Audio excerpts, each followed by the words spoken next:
PEC do teto de gastos públicos é aprovada em primeiro turno pelo Senado. Medidas para desburocratizar a administração pública estão na pauta da Comissão de Constituição e Justiça. Esses são os destaques desta quarta-feira aqui no Senado. Bom dia. O Senado aprovou em primeiro turno a proposta de emenda à Constituição que limita os gastos públicos por 20 anos. Os repórteres Mariana Capello e Dante Ascioli acompanharam a votação.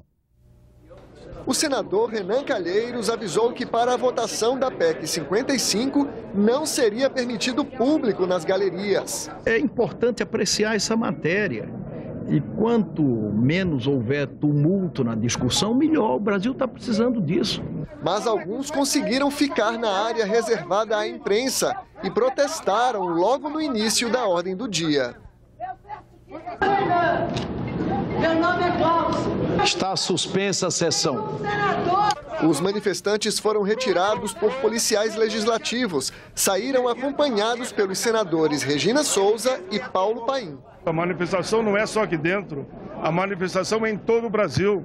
As praças estão ocupadas, as assembleias estão ocupadas, os estudantes estão ocupando. No gramado, do lado de fora do Congresso, milhares de manifestantes, representantes de movimentos sociais, sindicatos de trabalhadores, estudantes, índios, quilombolas. A Polícia Militar e a Polícia Legislativa fizeram um cordão de isolamento em torno do Congresso. Houve tumulto. O batalhão de choque jogou spray de pimenta e bombas de gás lacrimogêneo sobre os manifestantes. Encapuzados, viraram e arrastaram um carro da Rede Record.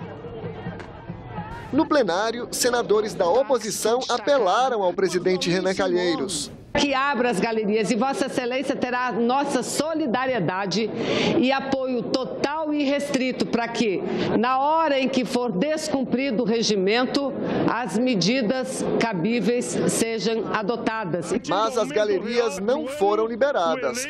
Cada senador teve 5 minutos para discutir a PEC 55. A emenda limita os gastos da União pelos próximos 20 anos. O total de despesas do Executivo, Legislativo, Judiciário, Ministério Público e Defensoria Pública será corrigido no máximo pela inflação.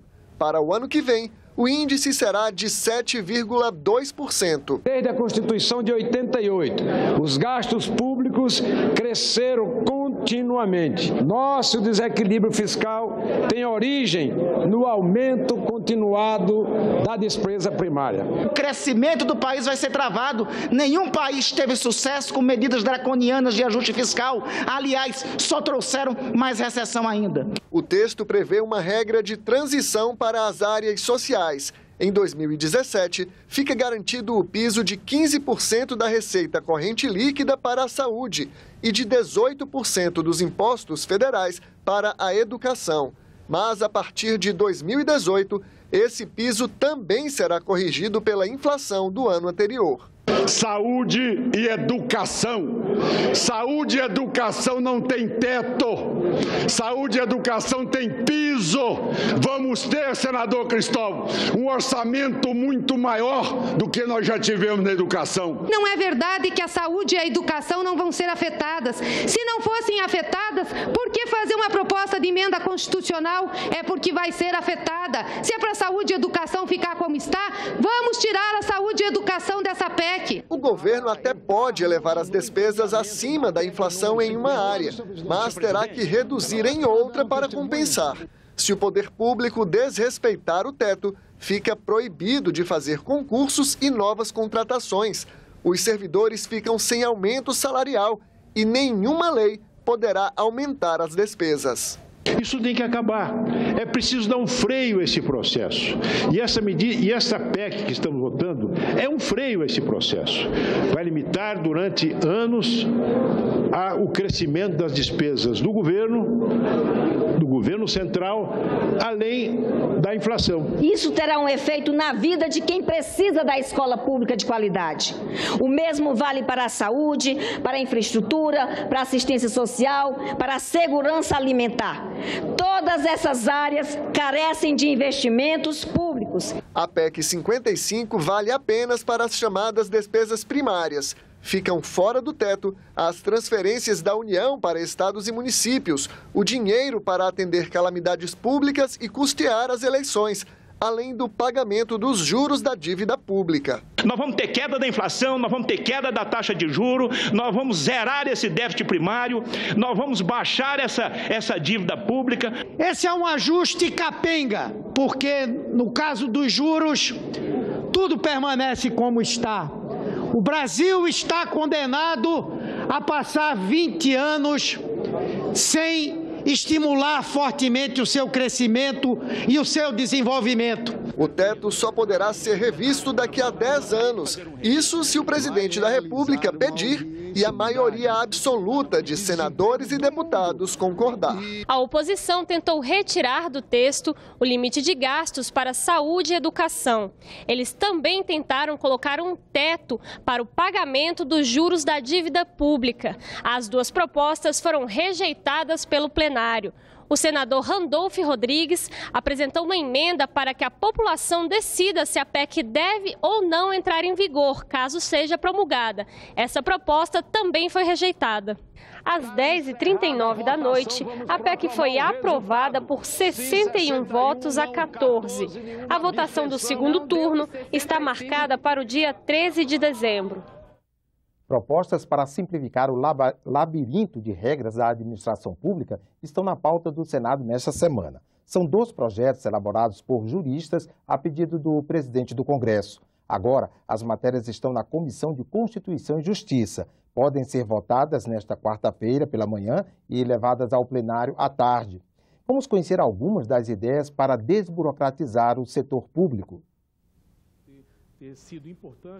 Uma das propostas dos juristas exige mudanças na Constituição para desburocratizar o processo administrativo tributário, especialmente para os pequenos municípios. Nós temos uma gama muito grande de normas, né, um arcabouço normativo muito diferenciado, pulverizado, né, em todo o território nacional. A ideia é dar regras gerais, permitindo a cada ente federado a edição de normas específicas. A partir do momento que você tem uma lei geral, né, editada pela União, estabelecendo normas gerais, visando a simplificação desse processo tributário, o contribuinte, os operadores do direito, vão ter mais facilidade de transitar nessa legislação. A proposta exige a definição, por meio de lei complementar, do que seja pequeno município. Assim, a prestação de contas pode ficar mais simples. Ela também estabelece que mudanças na tributação só podem ser cobradas se definidas até 30 de junho do ano anterior ao exercício fiscal. Por último, ela cria o Estatuto de Defesa dos Direitos do Contribuinte da União, dos estados e dos municípios. Nesse caso, a relação se dá entre o contribuinte e um ente público, então essa relação não é isonômica, né? Não é uma relação horizontal. Então, em princípio, esse código vai buscar aí fortalecer, no caso, o hipossuficiente, que é o contribuinte, da mesma forma como o Código de Defesa do Consumidor buscou favorecer o consumidor que, em regra, é hipossuficiente em face das empresas com as quais ele contrata. Confira agora a agenda de outras comissões do Senado para amanhã desta quarta-feira. Na Comissão de Infraestrutura, audiência pública sobre as obras de interligação das águas do Rio São Francisco, no Ceará, Paraíba, Pernambuco e Rio Grande do Norte. Na Comissão de Desenvolvimento Regional e Turismo, a audiência pública é sobre o Plano Nacional de Fronteiras. A atuação do Fórum Permanente pela Igualdade Racial será debatida na Comissão de Direitos Humanos. Senadores da Comissão de Assuntos Sociais analisam a indicação de 2 diretores para a Agência Nacional de Vigilância Sanitária. Depois, votam matérias, entre elas o projeto sobre a pesquisa clínica. Na Comissão de Educação, Cultura e Esporte, audiência pública para debater propostas de aperfeiçoamento e inovação na Lei de Diretrizes e Bases da Educação.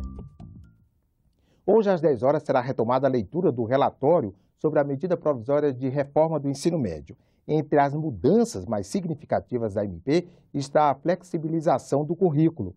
Na segunda reportagem da série que o Senado agora apresenta esta semana, Dinalva Ferreira explica como poderá ser a grade de matérias do novo ensino médio.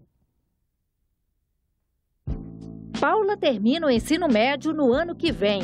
Ainda não decidiu o que quer fazer na universidade, pois gosta de matérias tão diferentes quanto literatura e química.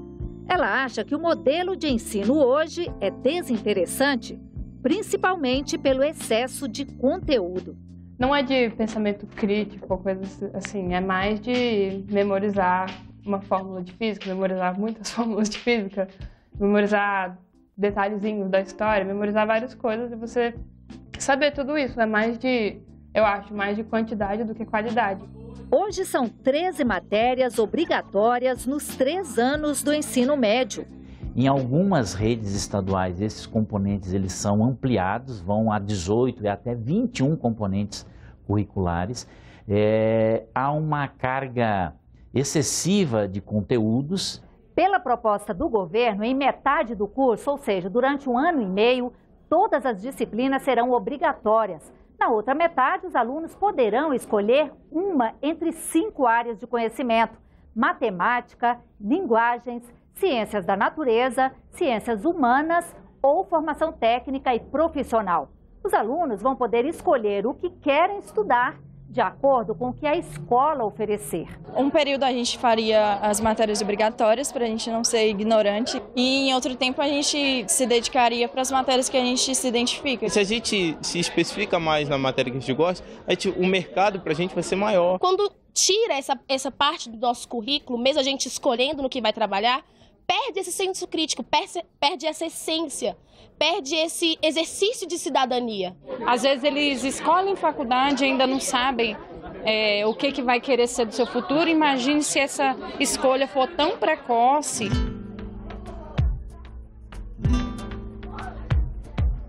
A maioria dos especialistas avalia que flexibilizar o currículo é uma boa ideia, já adotada em vários países que têm educação de qualidade. Países cuja educação é bem avaliada e que realmente levam muito a sério a questão educacional, não tem currículo enciclopédico.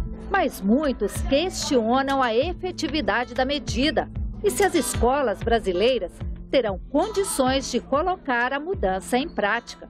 As reformas educacionais que trabalharam com flexibilização, primeiro elas garantiram uma série de questões. Formação adequada do professor, condições de trabalho nas escolas, infraestrutura adequada nas escolas, redução do número de alunos por turma, melhoraram questões estruturais. Aí propuseram uma reforma curricular.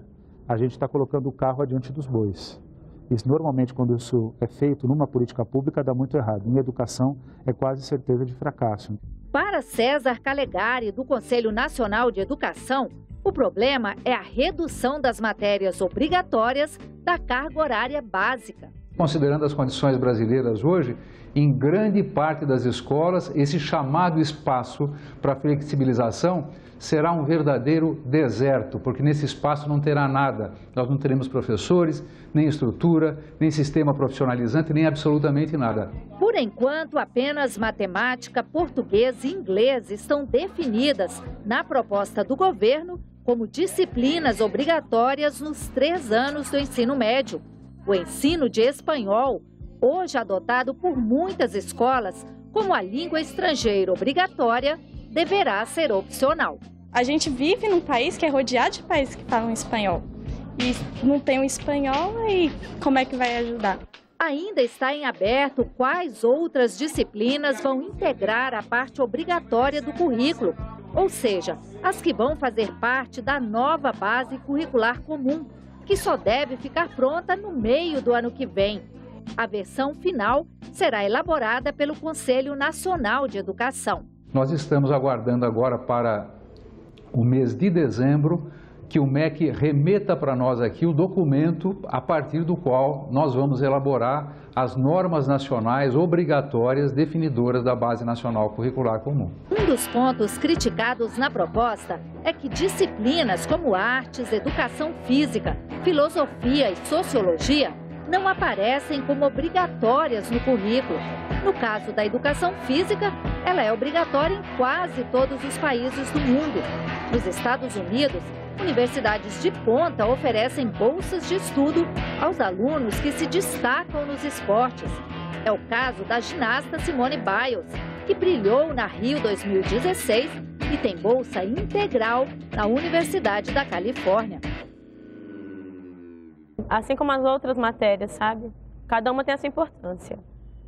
No caso da educação física, ela trabalha assim, não só o corpo, mas a mente, sabe? Ela pode estimular o aluno a se perceber numa prática corporal, a fazer associações com outras matérias que ele aprende, né, outros assuntos. Muito se fala de educação física, de sociologia, filosofia, artes. Assim como você pode falar de química, física, biologia, história, geografia. Esses conteúdos, os conteúdos desses componentes curriculares já estão sendo tratados dentro da Base Nacional Comum. Tem que estar garantido lá o objetivo de aprendizagem para todos os anos, do ensino fundamental até o ensino médio. E lá, como já está, continuar contemplado a filosofia, a sociologia e todos os outros componentes curriculares. O relator da medida provisória da reforma do ensino médio, o senador Pedro Chaves, propõe que artes e educação física fiquem como disciplinas obrigatórias. Amanhã, você confere outros pontos da reforma que provocam polêmica: a escola em tempo integral e a possibilidade de contratação de professores com notório saber. Duas leis aprovadas recentemente pelo Congresso passam a valer a partir de hoje. A que retira a exclusividade da Petrobras de operar no pré-sal e a que eleva o rodeio e a vaquejada à condição de manifestação cultural nacional e de patrimônio cultural imaterial. Você acompanha outras notícias na nossa página na internet ou ao longo da programação nos boletins do Senado Agora. Obrigado pela companhia e uma boa quarta-feira para você.